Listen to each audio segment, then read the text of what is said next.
తిరుపతి నగరపాలక సంస్థ పరిధిలో నెహ్రూ మున్సిపల్ హై స్కూల్లో విద్యార్థుల హాజరు నమోదుకు కమిషనర్ ఎన్ మౌర్య గురువారం తనిఖీ చేశారు.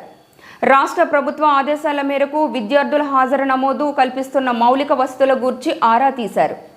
ఈ సందర్భంగా కమిషనర్ మాట్లాడుతూ విద్యార్థుల హాజరు నమోదు పక్కగా ఉండాలని, హాజరు కాని వారికి హాజరు వేయొద్దని, వారు ఎందుకు రాలేదనే విషయాలు తెలుసుకొని అందరూ బడికి వచ్చేలా చూడాలని ఉపాధ్యాయులను ఆదేశించారు. ఎంతమంది యూనిఫారం, బ్యాగులు, పుస్తకాలు ఇచ్చారు తదితర విషయాలు UDISC యాప్లో నమోదు చేయాలని అన్నారు. విద్యా బోధన విధానాన్ని పరిశీలించి విద్యార్థులకు కావాల్సిన సౌకర్యాలు అడిగి తెలుసుకున్నారు. నగరంలోని అన్ని ప్రభుత్వ పాఠశాలల్లో యాప్ నందు వివరాలు నమోదు చేస్తున్నామని అన్నారు. కమిషనర్ వెంట విద్యాశాఖ అధికారులు, ప్రధానోపాధ్యాయులు, ఉపాధ్యాయులు పాల్గొన్నారు.